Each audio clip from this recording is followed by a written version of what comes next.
നമസ്കാരം. പിണറായി വിജയന് എവിടെ മൈക്ക് കിട്ടിയാലും ഒന്ന് മാസടിക്കണം.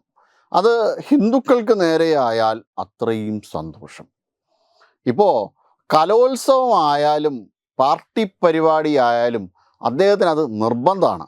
അദ്ദേഹം പറയാണ്, സിനിമയിൽ ജാനകി എന്നും സീതയെന്നും പേരിട്ടാൽ വർഗീയവാദികൾ പ്രശ്നമുണ്ടാക്കും. കലയാണ് കലാകാരന്മാരുടെ മതം, അതിൽ രാഷ്ട്രീയം കലർത്താൻ ശ്രമിക്കുന്നു. പിന്നെയും കുറേ കാര്യങ്ങളൊക്കെ പറയുന്നുണ്ട്.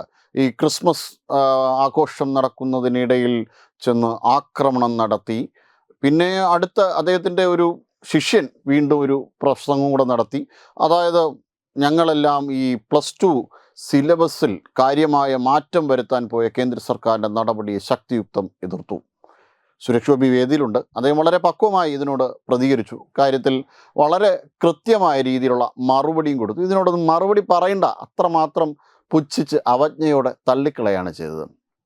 വിദ്യാഭ്യാസ മന്ത്രി ശിവൻകുട്ടിക്കും അദ്ദേഹം കൃത്യമായി തന്നെ മറുപടി കൊടുക്കുകയുണ്ട്. ഇവിടെ പ്രശ്നം അതല്ല. സിനിമയിൽ ജാനകി എന്നും പേരിട്ടാൽ, സീതയെന്നോ ജാനകിയെന്നോ പേരിട്ടാൽ വർഗീയവാദികൾ പ്രശ്നമുണ്ടാക്കുന്നു എന്ന് പറയുന്നു. പക്ഷേ അദ്ദേഹം കാണാതെ പോയതൊന്നുണ്ട്. മുഹമ്മദ് എന്ന പേരിട്ടതിൻ്റെ പേരിൽ ഒരു അധ്യാപകൻ്റെ കൈയും കാലും വെട്ടിയ നാടാണ് സഖാവ് ഇത്. ഇത് അങ്ങനെ കൂടി പറയണം, പക്ഷേ പറയാൻ പറ്റില്ല. കാരണം SDP ആണ്, അല്ലെങ്കിൽ PFI നിറം മാറി വന്ന SDP ആണ് ഇപ്പോൾ CPM അധികാരത്തിലേറ്റുന്നത്. തങ്ങളുടെ ചുമലിലേറിയാണ് ഇടതുപക്ഷം അധികാരത്തിൽ കയറിയത് എന്ന് SDP തന്നെ തുറന്നു പറയുകയുണ്ടായി. ഇവിടെ പാലക്കാട് പോലുള്ള ചില ജില്ലകളിൽ SDP പിന്തുണയ്ക്കുന്നത് കോൺഗ്രസിനെയാണ്. പക്ഷെ ബഹുഭൂരിപക്ഷം ജില്ലകളിൽ CPM ഇടതുപക്ഷത്തെയാണ് SDP പിന്തുണയ്ക്കുന്നത്. അപ്പോൾ അത്തരമൊരു സാഹചര്യത്തിൽ അവരെ പറയുന്നതൊന്നും അവരെക്കുറിച്ച് അവരെ പരാമർശിക്കുവാനേ പാടില്ല. കാരണം ന്യൂനപക്ഷ ഭീകരവാദികളാണല്ലോ. PFI എന്ന് പറയുമ്പോൾ ന്യൂനപക്ഷ ഭീകരവാദികളാണ്. ആ ന്യൂനപക്ഷ ഭീകരവാദികളെ പറയാൻ പാടില്ല. കാരണം ഈ സമാനമായ ചിന്താഗതിയിലുള്ള ആൾക്കാരുണ്ട്. അവരെ പറഞ്ഞു കഴിഞ്ഞാൽ അവരുടെ വോട്ടും കൂടെ കിട്ടാതാവും. എന്തിനാണ് വെറുതെ? ഇനി അടുത്ത നിയമസഭാ ഇലക്ഷൻ വരാൻ പോകണം, 3-ാം വട്ടവും കുപ്പായം തെച്ചിട്ടിരിക്കുകയാണ്. അതുകൊണ്ട് ഇനി താങ്കൾക്കെതിരെ, ഇനി അല്പ ഹിന്ദുത്വത്തിനെതിരെ എന്തെങ്കിലുമൊക്കെ പറഞ്ഞാൽ മാത്രമേ ഇത്തിരി വോട്ട് കൂടുതലായിട്ട് കിട്ടുള്ളൂ. ആ വോട്ട് സംഘടിപ്പിക്കാൻ വേണ്ടിയിട്ട് കുട്ടികളെന്നല്ല, ഇനി ജനിച്ച വീട്ടിൽ ചെന്നാലും അദ്ദേഹം ഇതേ സംസാരിക്കുള്ളൂ. കാര്യങ്ങൾ അവിടെ നിൽക്കട്ടെ. അപ്പം എന്തിനാണോ കേരള സ്റ്റോറി അതെടുത്തത്?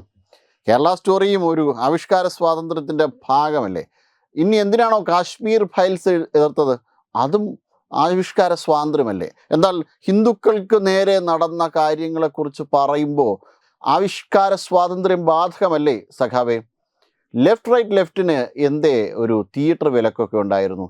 അപ്പോൾ നമ്മുടെ കാര്യം, അല്ലെങ്കിൽ ഞമ്മൻ്റെ കാര്യം വന്നാൽ കൃത്യമായിട്ട് ഒരു എന്തെങ്കിലുമൊക്കെ ഒന്ന് എസ്കേപ്പിസം നടത്താം.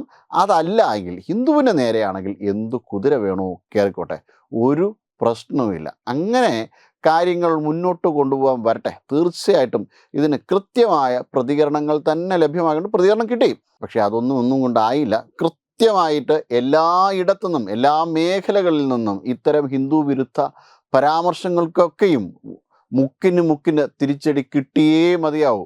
അല്ലെങ്കിൽ ഇതിങ്ങനെ പറഞ്ഞുകൊണ്ടിരിക്കും. കാരണം ഹിന്ദു ആർക്കും എടുത്ത് കൊട്ടാൻ പറ്റുന്ന ചെണ്ടയൊന്നുമല്ല. മാറാടിനെ കുറിച്ച് പറഞ്ഞപ്പോൾ ജമാഅത്തെ ഇസ്ലാമിയെക്കുറിച്ച് പറഞ്ഞു, എന്തേ മുസ്ലിം ലീഗിനെ കുറിച്ച് പറഞ്ഞില്ല? എന്തേ കൂടുതലൊന്നും സംസാരിക്കാതെ ആ ചാപ്റ്റർ തന്നെ അവസാനിപ്പിച്ചു വെച്ചത്? കാരണം വോട്ടിൻ്റെ വിഷയമാണ്. വോട്ട് തട്ടണമെങ്കിൽ എന്തെങ്കിലും നിശബ്ദതയും ആകാം. പക്ഷെ നിശബ്ദത ശബ്ദിക്കുന്നത് ഹിന്ദുക്കൾക്ക് നേരെ മാത്രം. വെബ് ഡെസ്ക് തത്വമൈ ന്യൂസ്.